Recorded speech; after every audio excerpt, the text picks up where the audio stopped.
What I'd like to do actually is a very short, really simple, but I think very practical or powerful guided practice. So if we sit up just briefly, with eyes closed.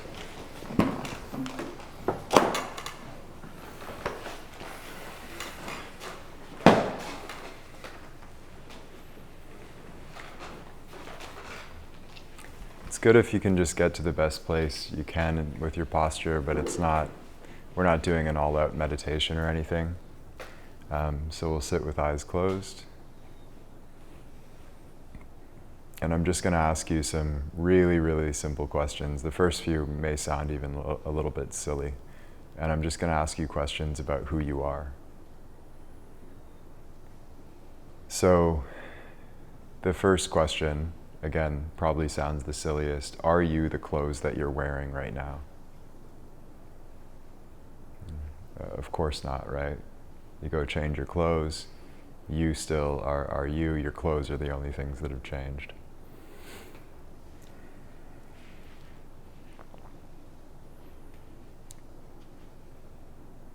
With that in mind, are you the thoughts that you're thinking? Well, you probably notice if you watch your thoughts, they change even more often than you change your clothes. They change constantly, and yet you're the same, right? You're the thinker of those thoughts, but you're not the thoughts themselves. So anytime you have a thought, you're the one, of course, watching those thoughts. And you might ask, who is it that's watching?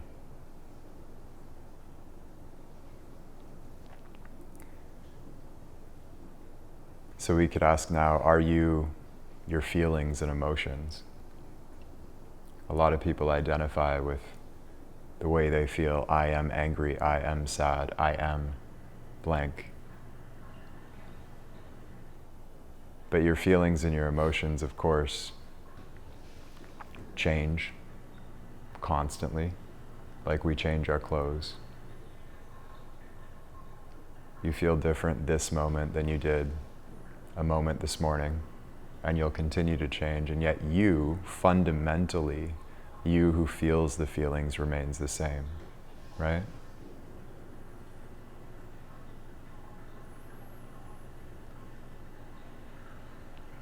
So we'll ask maybe a slightly trickier question. Are you your body?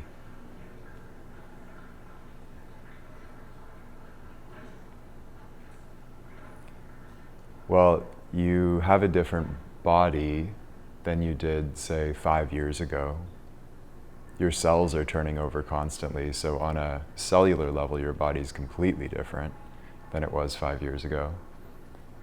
But even, let's say, you got into an accident and you lost your arm, or you lost your leg. This happens to plenty of people, and it's a tragedy, yet you're still in there, right? You're still the same. Your body's radically different, and yet you're still the same. 15 years ago, when you were little, your body was likely much smaller, and yet you were still in there.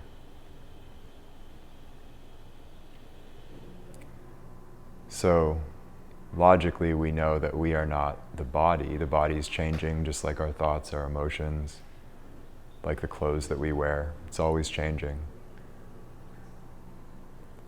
So who is it that never changes?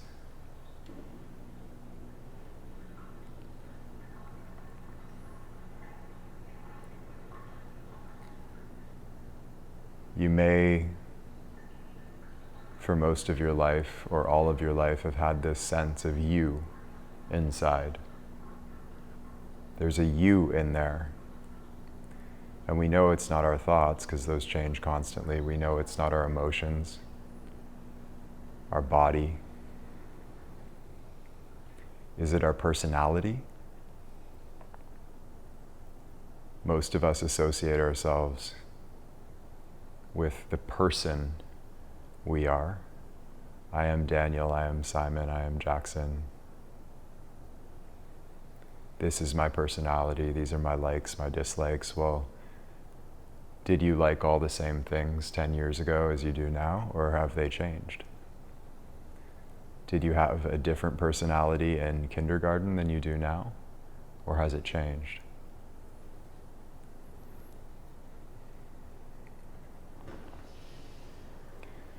And if you really consider this, you may come to the realization that even your personality changes over time. And personality is essentially just a set of ideas about who we are. It's the stories we tell ourselves about who we are.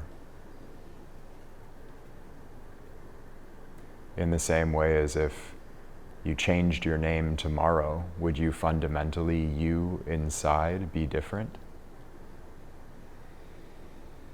Of course not. It's just a name on a sheet of paper that people call you. Fundamentally, you who is always in there, who always has been in there, looking out your entire life, that you has never changed. That you has always been in there. So the question is, who are you?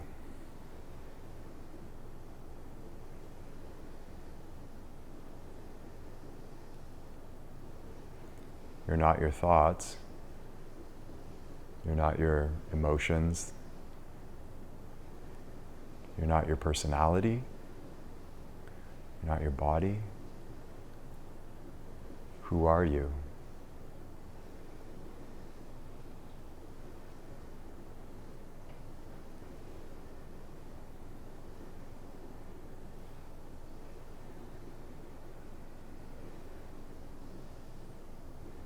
You may have a sense of that you inside, looking out, the you that can see the thoughts, that can see the emotions, that can see the personality, the changing clothes, the world that changes around you, and yet you have always been in there looking out, unchanging, eternal.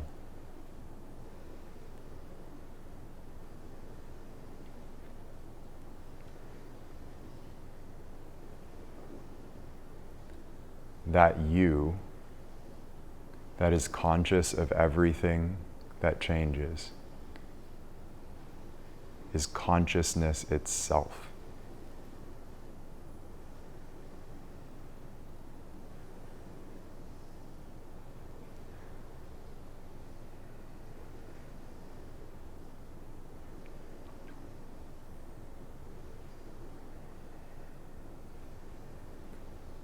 So I'll ask you, does this consciousness have a shape?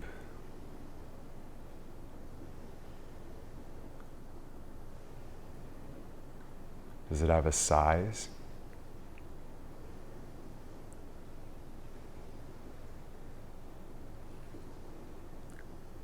Does it have any form whatsoever, or is it completely formless?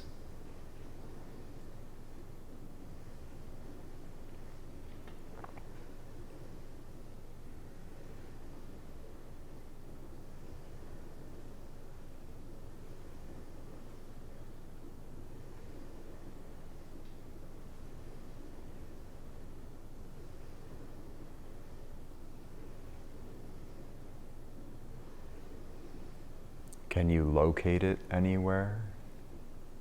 Or is it everywhere all at once?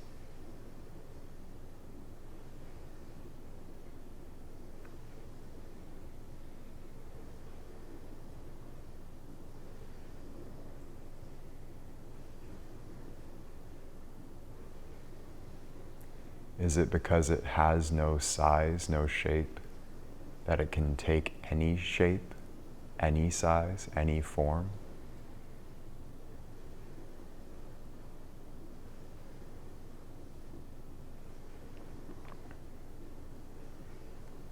And if it can take any size, any shape, any form,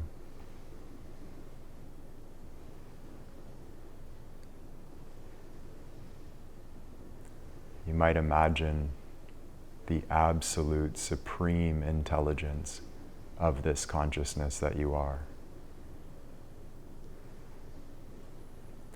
And how the limited ideas of what we are, our thoughts, our feelings, our personality, are tiny, tiny, tiny fractions of what we truly are.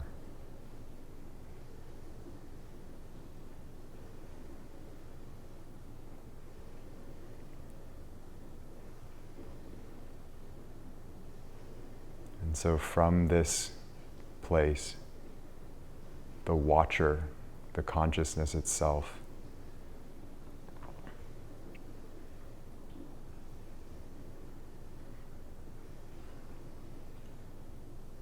from this place, you watch thoughts pass and you know that's not who I am. The feelings and sensations, the aches and pains, even the trauma,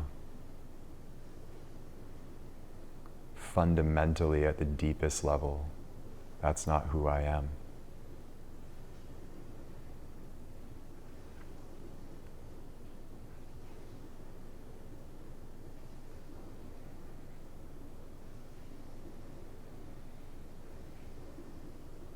You may also have the sense that that consciousness you are, that's looking out, that's seeing everything, exists in each one of us. We are all conscious. We are all consciousness.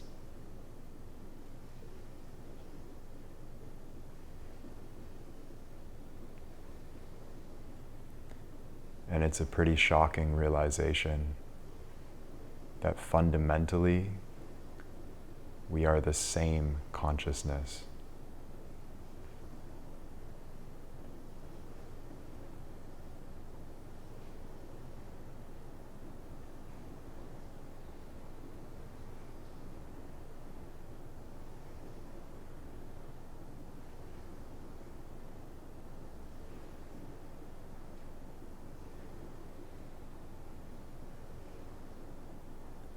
Because that consciousness has no form, no shape, no start, no end,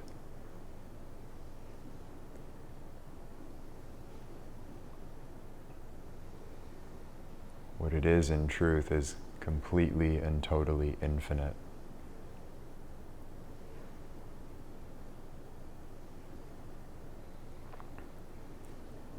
So when you're ready, you can open your eyes and we'll discuss.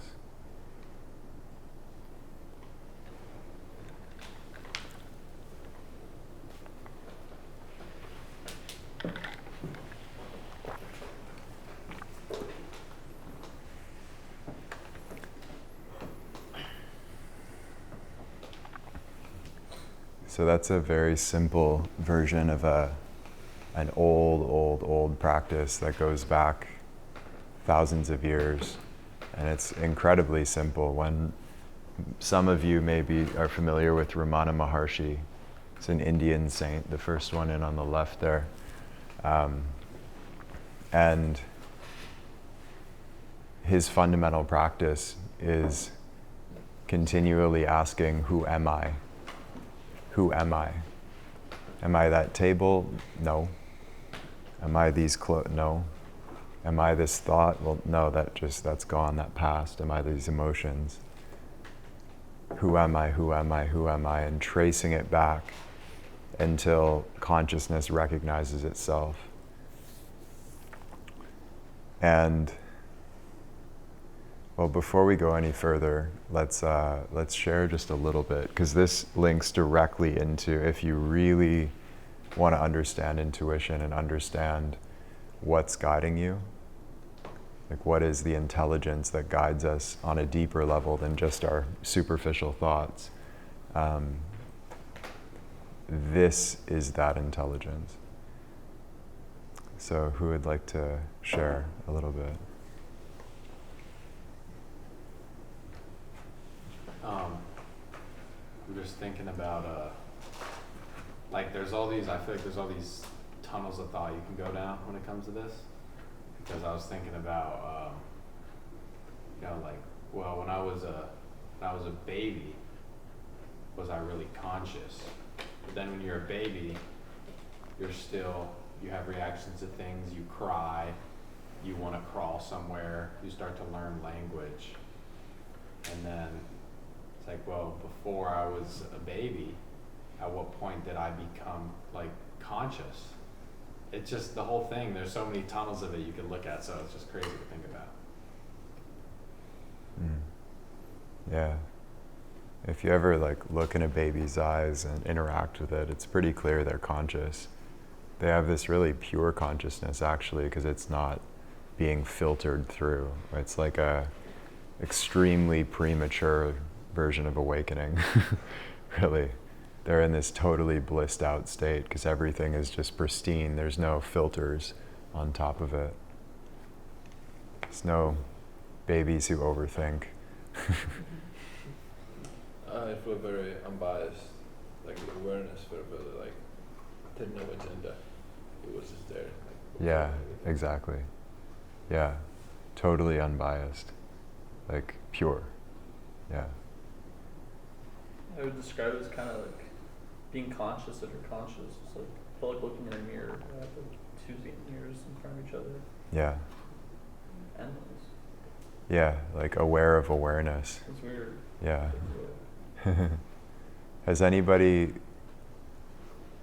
how would I put it? Has anybody either thought about this or sort of had an experience of realizing you are awareness itself? You are consciousness itself? To any degree, you know.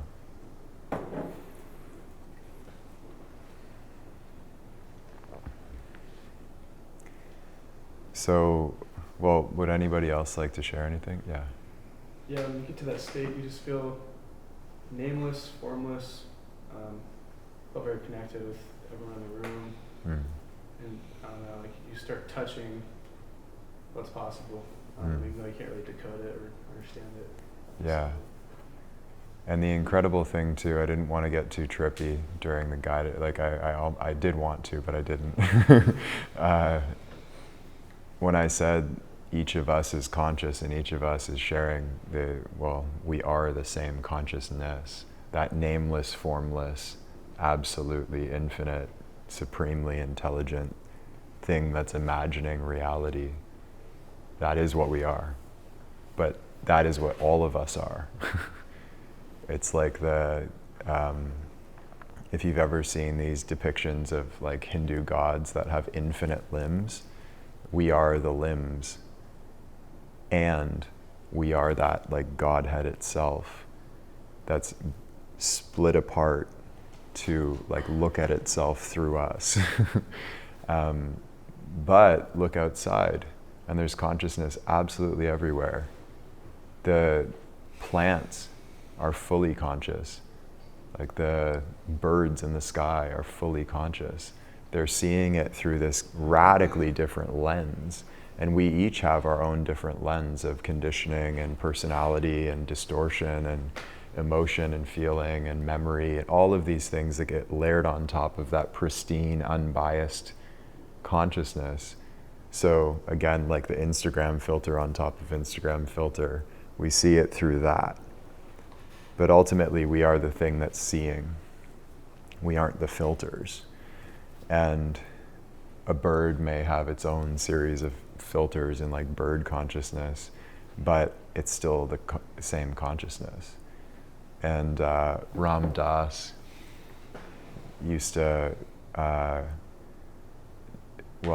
he worked for many years up in the mountains in India and the Himalayas with this like fully realized saint named Maharaji, who's now kind of famous through Ram Dass. And he used to say sub ek, which in Hindi means all one. He'd say it all the time, sub ek, all one. It's all one. This is one intelligence, universal intelligence, otherwise known as God or Tao or... How do we know that all consciousness is the same consciousness? that is directly experienced in the awakened state. So all we have to go off of basically is the pretty much countless individuals throughout history who report the exact same thing back, who have like gone into this state of consciousness and just known it indisputably. It's like the moments when I've touched into that, it's just like, oh, right. It's not something you think, it's just something you know fundamentally. Which is, it's funny because on one hand you could call that unscientific, and on the other, it's the most scientific way of all because they're experimenting internally within themselves, and everybody reports the same thing. So that's a pretty radical thing. If who knows how many hundreds of thousands or millions even of scientists all come to the same conclusion, we have to think, right, that's probably true. And you know, I would say the same thing. It's true.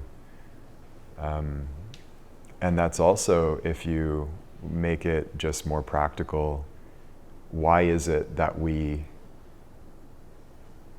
just so deeply want to connect with other people? Why is it that that love is even a thing? Like, why do we love each other? Why do we want to connect in that way? And the reason for that, you might think, is like, that is consciousness remembering its oneness. It's connecting with somebody, is coming closer to oneness rather than division. Even everybody's heard the term namaste in yoga, and it's popular, very few people know what it actually means.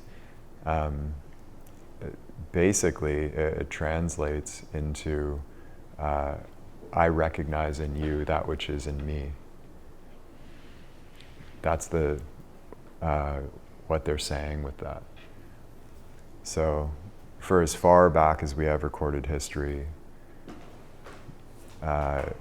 spiritual practitioners, lineages have all been saying the same thing. Same thing. It's all one. It's all one.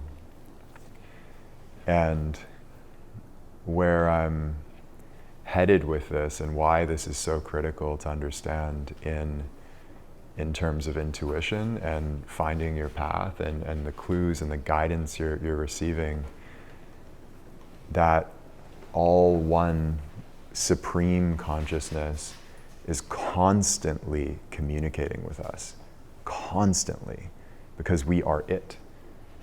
And learning to receive those messages truly without like blinding yourself to them or blocking them out because we're biased and we want to believe this thing instead.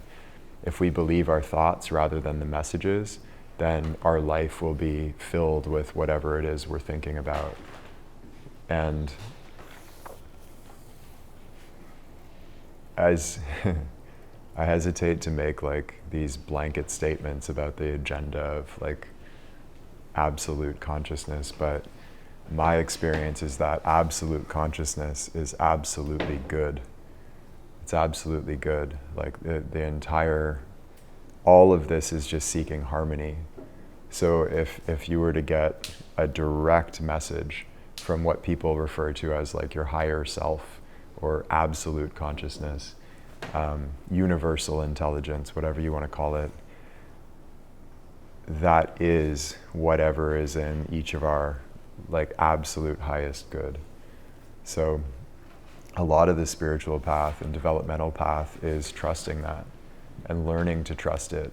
And there's all of these sort of metaphors and stories throughout all types of different religions, but Christ on the cross is like the most popular, right? He just got the message, this is the path, and made this ultimate sacrifice. That's what they were talking about. It's absolute trust. Just, this is what you want me, okay, I'll do it. So, not to get like too far down that rabbit hole,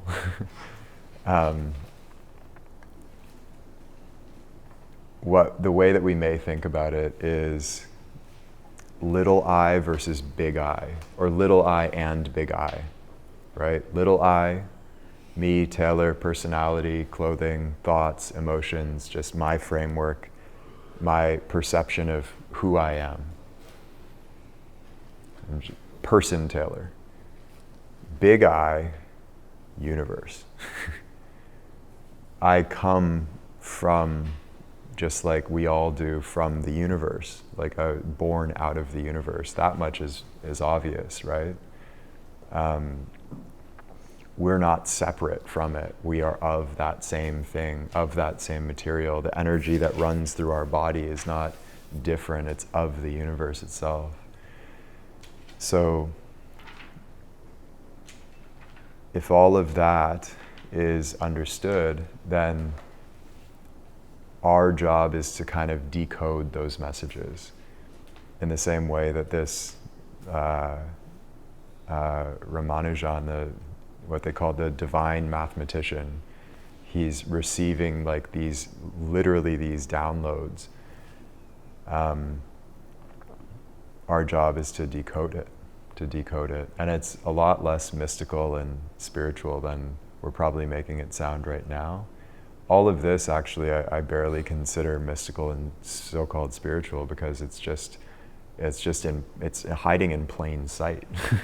If you look, like, we've always known that we are in here. We've always known that. We've always looked out at each other and known that you are in there. I see you. You are all in there. If you look out, like, there's consciousness everywhere. We see consciousness all over the place. And so the universe or God or Tao is everything that you see and what's looking at it. It's the most obvious, plain and clear thing you could possibly, is right here.